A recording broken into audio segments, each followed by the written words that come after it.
Welcome to We Are the Plan podcast. We are a circle of women creating long-term health, strength, confidence, peace, power, and connection. I'm your host, Caroline Dunn, a personal trainer, nutrition coach, and yoga teacher, and a geek obsessed with learning how to live the biggest, fullest, most joyful life, and helping you to tap into the magic within and do the same.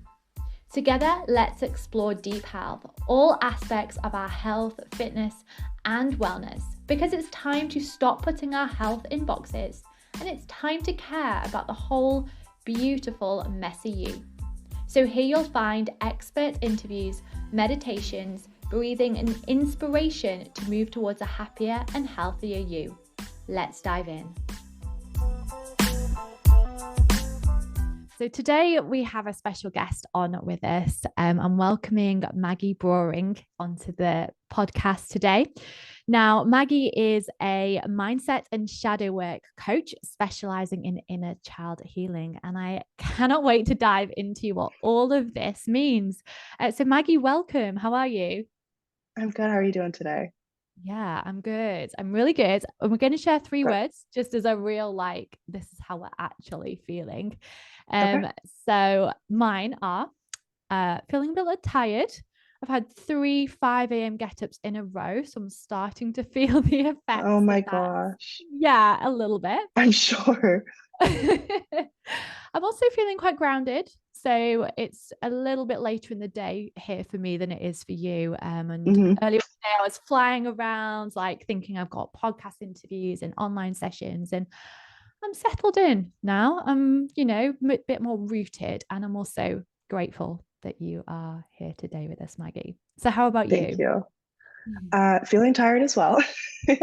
um, I'm just getting over being sick, so my voice might sound a Mm. little bit raspy throughout this. Um, but I'd also say grateful. Before you even said the word grateful, that was the first thing that popped into my mind. Grateful for this opportunity, for another day in life, just to be living the life I'm living, and also excited to share my mission and my story with everyone and how shadow work and inner child healing can really transform people's lives. Yeah. So let's dive straight into that. I know you've been Mhm. a bit of a journey with this.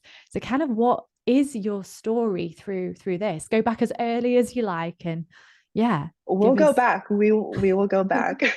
Um, Everyone's story, whether or not they realize it, starts in childhood. So for me, I had a great upbringing. My parents physically provided me everything I needed, the good house, good education, food, water, the basics.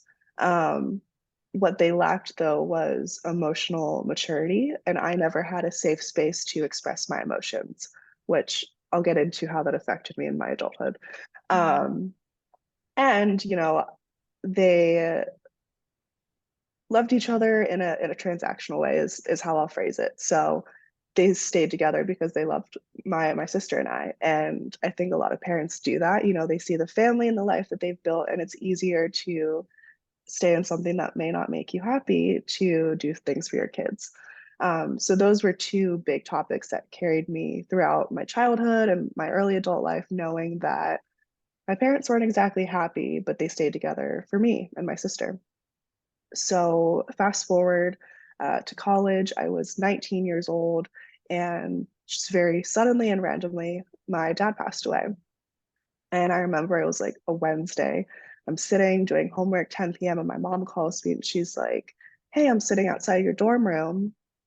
Dad just died. I'm here." I'm like, "What?" Like complete shock.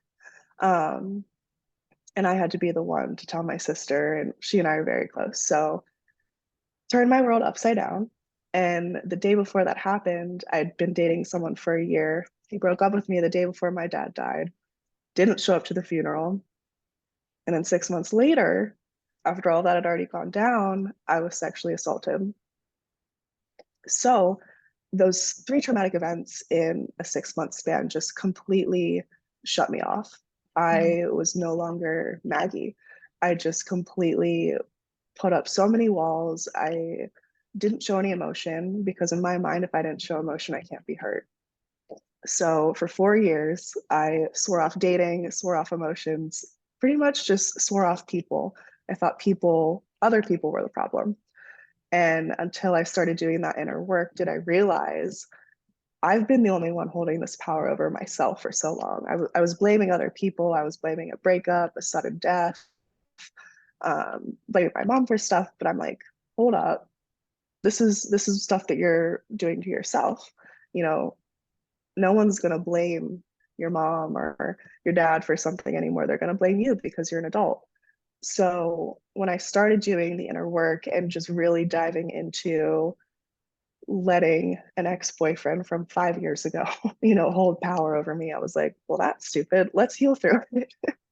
And I really, I'm 25. I'm still very young. So for having been through all of this in such a short span of my life has been crazy. Um, but from that has come such a strong and independent woman. So I chose shadow work specifically because it makes you dive into parts of yourself that you have suppressed for so long. And usually you suppress these parts because society deems them unworthy, or your parents told you growing up that you were too loud or you were too much. And it just completely affects you as you grow up because you think that you're too much of something when in reality it's you.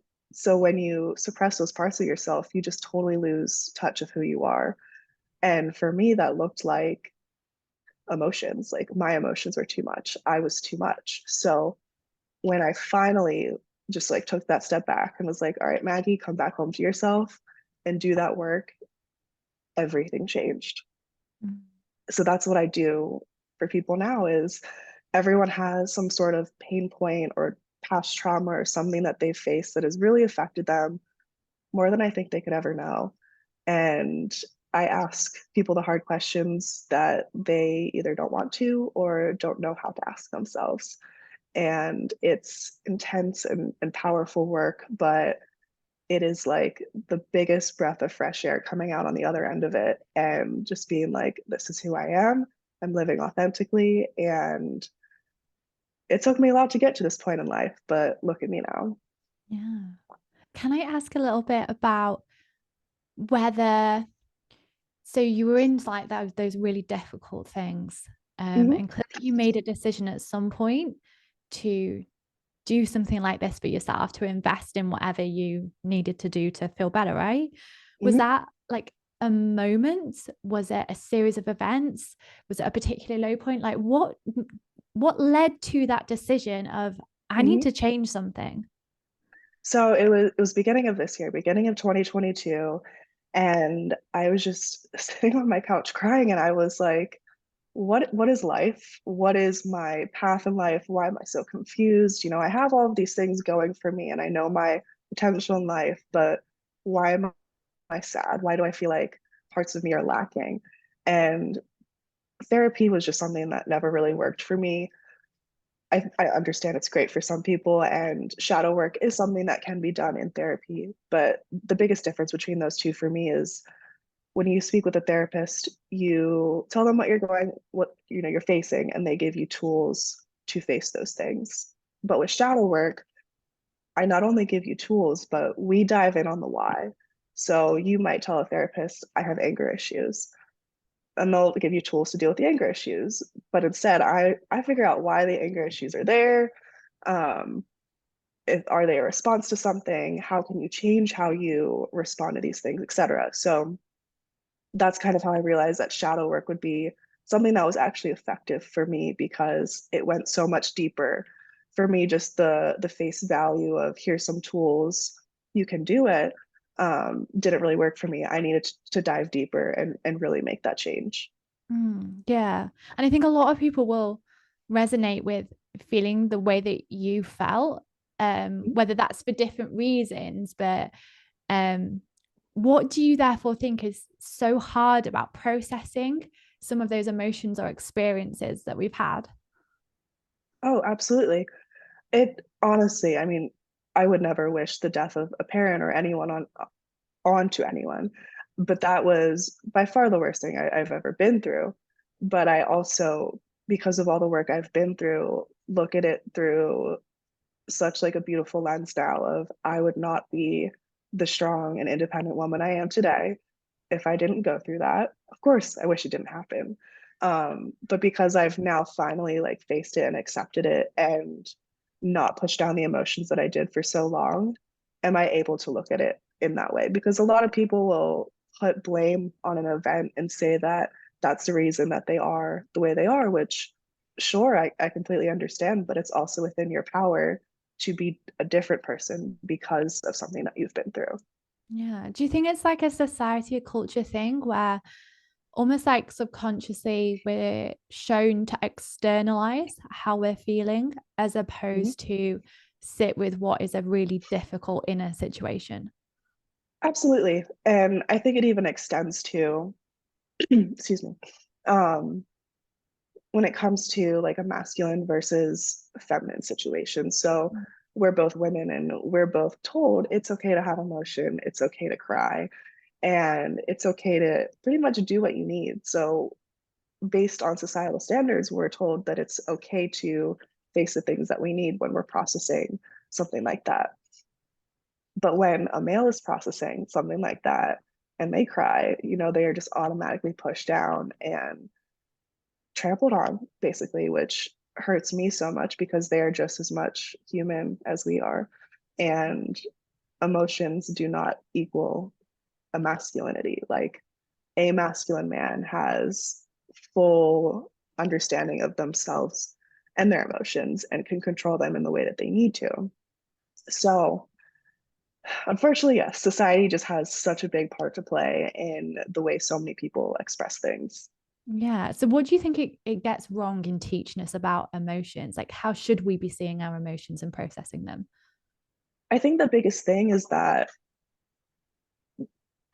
and again, I'm going to keep going back to this masculine versus feminine because it's Mm, something I talk about a lot. mm, Um, we're really just told that women are hyper emotional and that that is how we are because of our hormones. And because we're like that, we almost hyper analyze situations. So we're always going to be hyper emotional. Whereas we're really just facing something the way that it's affecting us because no one should ever invalidate your feelings, ever. No matter if it was, you crying because you poured some soda on your shoe or, a window on your car broke, regardless of what it is, you are always valid in your feelings, male or female. And I think just society as a whole tells you to kind of like buck it up and move on. But I just don't think that that is at all helpful in anyone's healing process because how are you supposed to heal if you can't feel? yeah. Yeah. Oh gosh, say that again. Right when I said that, I was like, oh, that was a good one. Absolutely. I mean, how can you heal if you can't feel anything? Yeah, yeah, so true. And I really feel when you say the difference between men and women in our society and how we are taught to regulate slash not our Mhm. emotions. And you only have to look at some of the bigger statistics around what's being recorded in terms of suicide rates, like male suicide rates in Mhm. particular. I think as this almost unspoken of tragedy that Mhm. actually, if you look further down the line, I think it has its tiny roots in the way that we're teaching our children, our boys and our girls to handle emotions right from the get go. Absolutely. And this has been an issue in the US. All of the recent gun violence has all been men. And kind of my take on it is just that these men have not been taught how to regulate their emotions and they are showing it with gun violence, unfortunately. And had children been taught better, male children specifically, boys, how to regulate their emotions and express it at a young age, I don't feel like that would be an issue. Yeah. And I think even women would like we may have more permission in very generalized homes to feel our emotions to express Sure. them, um but I still think there's a lot of suffering around that. There's people living with like constant anxiety and panic and just symptoms in their life that are really debilitating. So, what are these sort of common things that we can look out for, that we can look at ourselves or someone near to us and think, oh, this is a behavior where they are trying to process something which is not necessarily helpful? What are some of the things that we could look for as common responses to how we handle emotions? So, one of the biggest things I see are people pleasers. Mm. When people grow up thinking that, um, their parents only showed them love when they did something good, like got an A on their report card or washed their dishes or something, they learn from a young age that love has to be earned. So as they grow up, they start people pleasing. And, while doing that, they completely lose sight of themselves. They're not doing things for themselves anymore. They're only doing it for others. And they're forming relationships that they think are of value to them, but they're just doing it to please that other person because for them that's love. They don't know anything different. So it's such a tough habit to break because as any trauma response is from a child, but once you at least can recognize like, hey, yes, I am doing this, you also though have to say, I don't want to continue doing this. Because it's one thing to be self-aware, but it's another to be like, I actually want to change this. So it's taking that time to be like, this isn't serving me. This isn't meeting my non-negotiables or my personal boundaries. I will make a change. Can anything actually change? So if you're a family member or a friend just kind of watching someone do this, I would definitely just be insanely supportive and say, are your actions aligning with your personal boundaries? You know, are you acting authentically yourself right now, or are you doing this for someone else? Yeah. And I think the idea of boundaries is actually probably key in this example, isn't it? Mhm. In that someone who is people pleasing. And I'm sure as soon as you said that, everyone at home was like, oh God, this is aimed right Yeah, they're at like, me. it's me. It's me. Yeah, And that if you haven't experienced boundaries in childhood, there a lack of boundaries or a lack of a person there setting boundaries, then we don't know what those are. We don't have them. And as we experience a lack of them in our own lives, every time we do that and we people please from a place of no boundaries, we betray ourselves, right? absolutely. Mm, And that's the biggest word there is betrayal. mm, And when you put it in that perspective, can people actually understand, wow, I'm betraying myself? This mm. goes past just people pleasing. Yeah. Yeah. And accumulated over time, that must feel really hard inside. Oh, absolutely. And it completely challenges a personal narrative that someone has held for so long. And that's another thing that's really difficult with shadow work is I challenge your personal narrative and your limiting beliefs. And when you live your life a certain way for 20, 30 some years, and someone comes along and tells you, you're acting this way because of XYZ, do you actually want to change it? And they're just like, wow. They're like, you called me out on that in like 2 sessions, and I wasn't able to figure it out my whole life. Yeah. But that's what I do. I mean, sometimes I guess we don't even think it's things that we can change about ourselves. It's so Mhm. ingrained into our identity. So someone pointing that out in and of itself must be a big shift for some people. Oh, absolutely. And I mean, the best way to say this is no one wants to be told that they do anything wrong or that they don't have the best, seemingly best qualities. And for someone to just tell them, like, hey, you've been doing this your whole life. I'm recognizing patterns. Is this something you actually want to keep doing or do you want to change? I think it's really hard, though, for people to have an outside perspective say that. But at the same time, people come to me for a reason. And it is for me to call them out on stuff like that. So obviously they want to make the change, but it is still like a tough realization in the moment. Yeah, and I thought we could unpick these words a little bit more. So the idea of shadow work might be Mhm. completely new to a lot of our listeners. So Sure. what do you mean when you say shadow work or inner child healing? What is that? So shadow work, by like generic definition, is working with the subconscious mind to uncover parts of yourself that you have suppressed.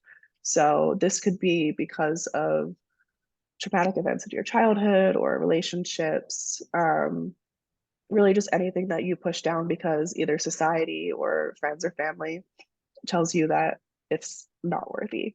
And it's really just parts of yourself that you feel like aren't worthy of other people to know. And usually it's because of something that happened growing up that just made you feel like, I'm gonna push this down instead of getting hurt again.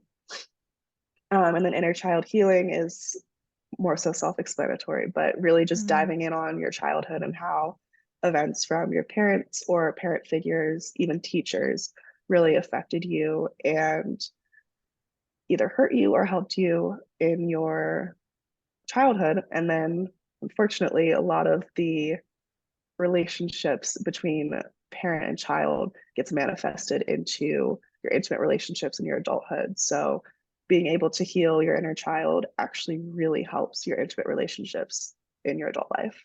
Mm. And as I said, treat me like a complete novice. Is shadow work and inner child healing the same thing? Do they fit together? Do you do one then the Mhm. other? What's the interlink So there? they end up working together. They're not really the same exact thing. Um, I do them together because I think there is a tie between healing your inner child and also healing parts of yourself that you have suppressed. Because a lot of times those come from your inner child. So the way I kind of describe it is like imagine like your 8-year-old self sitting at a desk in grade school and or elementary, whatever you call it, Yeah. and just like feeling sad or insecure about something. And for me, I got glasses when I was in second grade. I was like 7, 8 years old. And the kid I had a crush on walked in and told me, "Oh, you looked better without glasses." I like bawled my eyes out. And for a long time, I actually carried that insecurity of wearing glasses. Now I love them. But a little 8-year-old Maggie needed to be told at that point in time, like, your glasses, they're cute, or, you look beautiful, just like little things like that, that maybe your parents didn't know you needed to hear, but you still needed that. And that does manifest into your adult life where you might require your intimate partner to tell you that you're beautiful or give you certain just words of affirmation to help you feel reaffirmed because someone told you when you were 8 years old that you look better without glasses on. And that's not so much the shadow work, but that's a really big on the inner child healing. Mm. Mm. Yeah. Okay. And so if someone was in a session with you and you were exploring some of these things, like what does that look like? Are there tools, are there practices that you use? Mhm. So I start pretty much every new client off with asking who they are, what their personal narrative is, how they hold themselves back from reaching where they want to be in life, and like where they actually want to be. And can I And just that's stop you there and ask, when you say personal narrative, what do you mean? Like the stories that they believe about themselves? pretty much. Yeah. So when I ask someone like who are you? Mm. And they give me an answer, it's usually tied to their profession, being a mom, being a daughter, and it's not so much who they are as a person. So that's the narrative that they've made of themselves because they usually haven't taken that time to like dive deeper on who they truly are. Um, and then that extends to, where do you want to be in life? And then how do you hold yourself back? And that's more so when I get into that personal narrative and the limiting beliefs where how are you actually holding yourself back from getting to where you want to be in life? And a lot of times people can't understand that it's just themselves and their own limiting beliefs. But that's where I come in with the, hey, this is like a pattern of, XYZ, and you pretty much are holding yourself back. Mm. Um, and that's when people can kind of take that step back and be like, oh, okay, you called me out. I got it. Yeah. Okay. So it starts with who you are now, who Mhm. you want to be, and what the blocks are in between the two. Is that an Yeah, that's accurate? the best way for me to describe it. Yes. Yeah. Okay. So what do you do to get past some of those blocks or those limiting beliefs? I think you said. Yeah, limiting beliefs would be the best way that I phrase it because Mm. everyone has something that they tell themselves that either they're not worthy enough, not good enough to be able to reach something in life.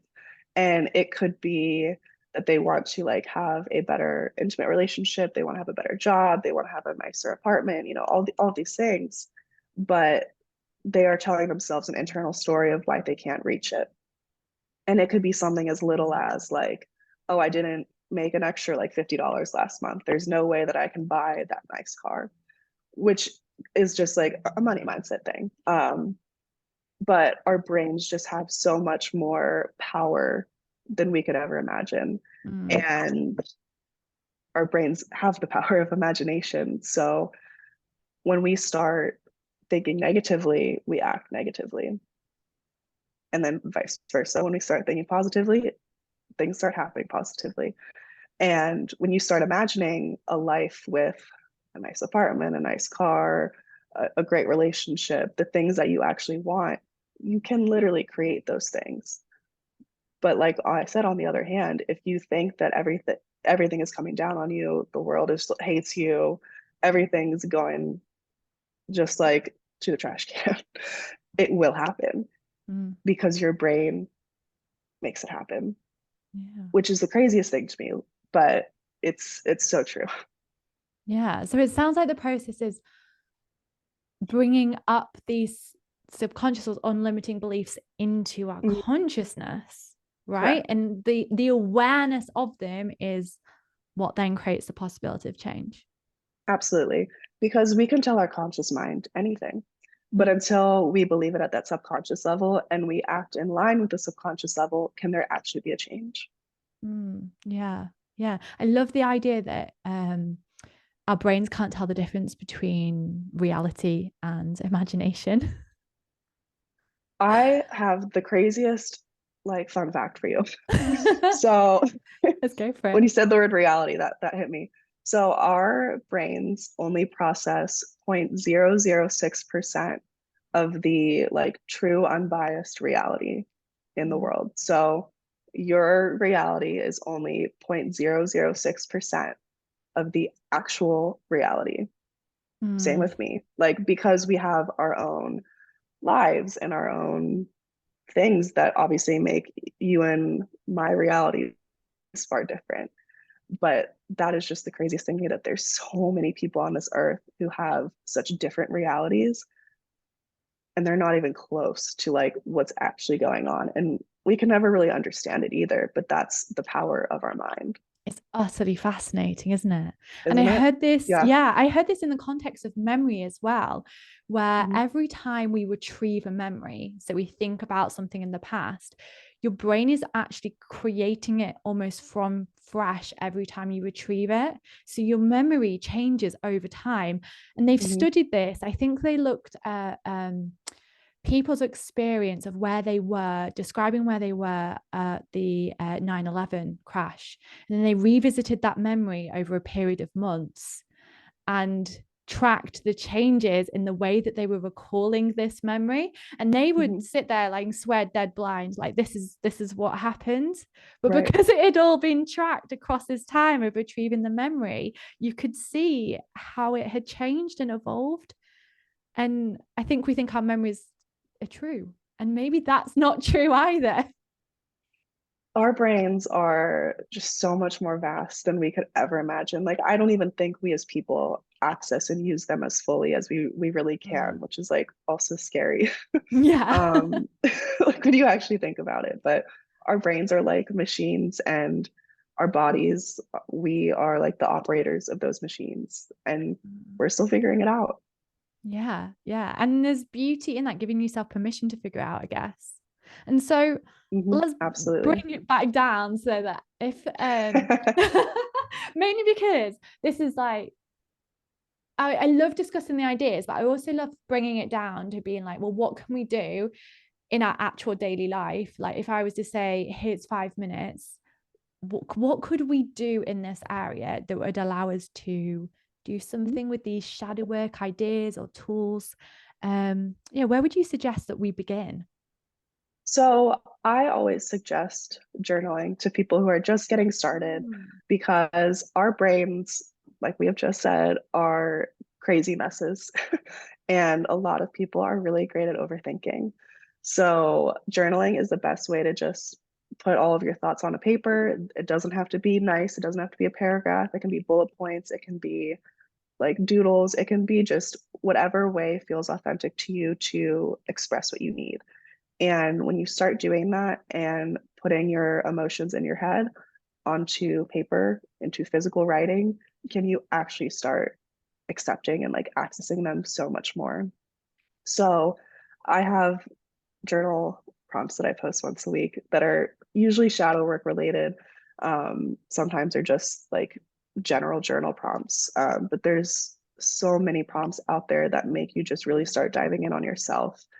Things like, what is the most toxic thing about yourself? Just like things that really make you dive in and be like, wow, why do I do these things? How do I change? And they hit you. They really hit you. But when you're ready to make the change, I think they're worth it. Yeah, yeah. No, I'm someone who has liked the idea of journaling for ages and Mhm. also didn't act on it for ages. So if Uh-huh. someone needs something really specific, would you say to them, like, go and find a prompt that you can have some sort Mhm. of structure to this? Absolutely. Mhm. So not only that, journaling is the one thing I say, just go to do it. The other thing I always say is if you hold any sort of anger or ill emotion towards someone just because they did something that really hurt you, write a letter to them. Almost like a hate letter. Just write it and cry, let out any emotion that you need. And when you're done with it, read it out loud as if you're reading it to them and then burn it. And as you burn it, let all of that negative emotion just wither away into nothing with the letter. And there is just something so powerful Yeah, about burning and really just letting it go. And those cathartic. are the two things that very, very Mm, those are the two things that I tell anyone who just like is facing a lot of emotion and just really trying to begin somewhere and start facing things that just spitball emotions on a piece of paper and mm. write out any negative emotion you need to about someone. Just burn it and let it go. Yeah. Here's just my perspective because I now have a regular journaling practice. As I said, having not done Mhm. it for years, having known Yeah. it's useful, but not really Hmm. like knowing how to do it is straight out of bed writing 3 pages. And Oh, wow. rather than journal prompts, it's just a stream of consciousness. And Hmm. sometimes it's really trite and sometimes it's really moany, but it's a stream of consciousness that I guess allows you to splurge it all out. And in amongst all Hmm. of that, you come closer to your truth. Absolutely. And I mean, at the end of the day, like you said, it's your truth. And whatever you have to say is never incorrect. Yeah. And it goes back to what I said earlier about validation of feelings. And even if you can validate for yourself that what you're facing is okay, then you're giving yourself permission to process whatever you need. So, my journaling in the mornings, I write affirmations. And then at the end of the day, I just kind of like process everything, how I'm feeling. Was it a good day? Was it a bad day? Sometimes I just write a sentence. I'm like, good day. See you tomorrow. Like they're not always long. And Yeah. sometimes I need to write long journal prompts just to put everything out on paper. Mm, And it looks different for everyone. There is no right or wrong way to journal. It's mm, whatever feels authentic to you. If you want to write 3 pages, great. But also, it's okay to write one sentence yeah. sometimes. It doesn't mean you're doing anything wrong. Because journaling shouldn't feel like a chore. It should feel like Yeah. something that is helping you process things. And I only threw that one out there because I felt like I tried stuff and it didn't stick. And Mhm. that's the one that stuck for me. So Yeah, I think if you're feeling that it's irrelevant or too hard to do, I'd say stick with it because there's so many types of journaling out there that you can try and you absolutely. will find one that sticks. And it might not look like Mhm. mine, it might not look like yours, but I think Yes. there's a type out there for everyone. I completely agree. And like I said, it doesn't, I think a lot of people think journaling has to look like these long paragraphs and like ornate sentences, but it can be bullet points, it can be doodles, it can be writing in different colored pens. Like it can be whatever. It doesn't have to be what people think it has to be. Yeah. And it can be notes in your phone as well, right? Mhm. It doesn't have to Absolutely, be absolutely. Doesn't pen to have to be paper. handwritten. There are no rules to journaling. Yeah. Okay, Maggie, I'm going to hit you with some quick fire questions. Are you up Okay, for it? let's go. Yeah. Okay. So kind of a couple words or one sentence for these. So we are the plan is yeah, this whole podcast, which is therefore all about your inner journey, creating your magic within. Mhm. So with that in mind, if you could go back to your 18-year-old self, what's one piece of advice that you would give them? Hmm. I would tell her that everything works out. It's so easy. I think 18 is just like that one age where you're just like, life is hitting me hard. I'm trying to figure myself out. What's my path in life? And just like being so confused. I feel like that's just like that 18-year-old age. Just knowing that everything always works out. My life motto is that everything happens for a reason. Mm, And I really wasn't able to process that until I was much older in life. But I am such a strong believer now in the universe having a path for me, and there is no way that I can do anything wrong. That path will flow as it is meant to. love that. I love that. And okay, next one.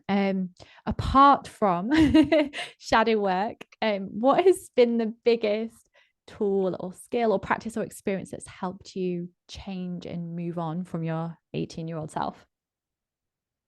Honestly, fitness has been the bit like going to the gym has been the biggest thing that just helped me grow as a person. Having a goal outside of mental work, Mm, making sure that I'm keeping my body healthy, happy for a long time is huge because I mean, physical and mental work really do go hand in hand. But had I yeah. never entered the gym when I was 18 years old, I really don't think I'd be honestly the same person I am now, which is crazy to say, but it really helped me just change.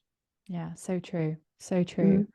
Mhm. Um, and I think we touched on one of them with your journaling practice, but do you have any current favorite skills or habits that you do to take care of yourself? Obviously, yeah, journaling, but I walk my dog every single morning along the river here downtown. That is like our time, like 30, 45 minute walk in the morning. I just love getting the sunlight. I love getting that morning exercise. And it's just like my time before I work and serve my clients. That sounds like it ticks so many boxes, like time for you, sunlight, dog nature. Hmm. What's your dog's name? Her name's Callie. Aw. She's a little 10-pound Havanese. She's cute. She's somewhere around here right now. I have serious dog envy, is what we're getting there. Oh my gosh, she's so cute. Okay, final two. So, what makes you feel inspired or is lighting you up right now in your life? Mm, just knowing that I help people change their lives. Mm, Anytime someone tells me that their life has been forever changed because of working with me is like the most rewarding thing I can ever hear because I see myself as just a person. I am guiding you. I am not changing you. You are changing yourself. Sure, you might have needed a little kick to get there, but at least you chose me to guide you. And that is like, one, thank you for trusting me. And two, thank you for doing the work because that yeah. is, it's amazing. It's amazing seeing people change their lives. Seeing people transform themselves. Mhm. Yeah, yeah. It's beautiful. Okay, so last one. What are you currently working on for yourself? What's your current biggest challenge? Ooh, good one. For me, it is actually self-love, bettering my personal self-image. Just because I'm a coach doesn't mean that I don't also face things that everyone else does. I've been going through a breakup for the past month now, and just kind of processing it and realizing ways I wasn't being served or ways that I was putting myself down, not having my needs met, not setting personal boundaries, things like that has just been like hits and hits and hits. But they're good hits to have because it's me recognizing that I wasn't living in alignment, I wasn't living authentically, and I need to practice what I preach. So I've been doing this a lot by journaling, Mm, figuring out why I was seeking external validation, why I was placing my self worth on other external factors, really diving in on heavy stuff, mm, but all to better my self image and how I I view myself as a person, because obviously we as women have so much to give. Our like magnetic and free flowing energy as a feminine power is like huge. And when you get back in touch with that, that's when what is meant for you will really come back to your life. So that's what I've been very focused on. Thank you for sharing that. Yeah. And I think what we're hearing there as well is the work is never done. Oh no. You Well, might think it maybe, is. maybe I don't mean work as in like high masculine energy. We must better ourselves, but the process of coming home to ourselves, I guess, and Mhm. getting to know our true selves is always more. Yeah. Always. And that's the thing, you can go through programs and you get a lot of tools to help you with where you at, but where you are at, life keeps happening though. And Yeah. you need more tools to keep helping you through those things. So, Yeah. And know getting the to work is know the never done. person that you're becoming, right? Well, that's the thing. We're constantly evolving. We're never going to be the same person. So what may have worked for you 5 years ago, even 1 year ago, may not serve you anymore now. So you just have to keep, I always call it like an onion. You're peeling back layers of yourself, just trying to understand and process things more, because yes, we are constantly evolving and our experiences are constantly changing us as people. So yeah, Yeah, yeah. I want to say thank you so much for sharing with us today, Maggie. And I would love for you to tell people how they can find you online, how they can connect with you and learn more about you. absolutely. I am on Instagram, Facebook, TikTok. I have a website. I'm most active on Instagram, so probably suggest you follow me there. I'll give you that to link in the description. Um, but yeah, definitely come see what I'm all about. I Yeah, post a lot of reels, a lot of things that make you think about how you act and why you may act in one way based on something that happened from your childhood or a past relationship. And I ask the hard questions so that you don't have to. yeah. And I think you said you shared journal prompts there as well. Yep, weekly journal prompts. I try to do them journal with me Mondays. Sometimes it ends up being Tuesday, but they go out there. Absolutely. So I will link that into the show notes, your Instagram links in your website, I think you said. Yep, I've got a website as well. Yeah, amazing. So make sure you go and follow Maggie, go and have a chat with her, tell her what you took from this episode. And Maggie, Yes. thank you once again for being here. We really appreciate it. Oh, Thank you so much for joining me in today's episode. If you enjoyed it, then please subscribe and rate the podcast and share this episode with a friend to grow our circle. Plus, stay in touch with me by subscribing to my mailing list, where you'll get your free 7-day getting started plan, as well as weekly thoughts, updates, and chats. I love doing this with you and sharing the struggles, laughs, and wins along the way. So thank you so much for being here. And until next time, remember, we are the plan.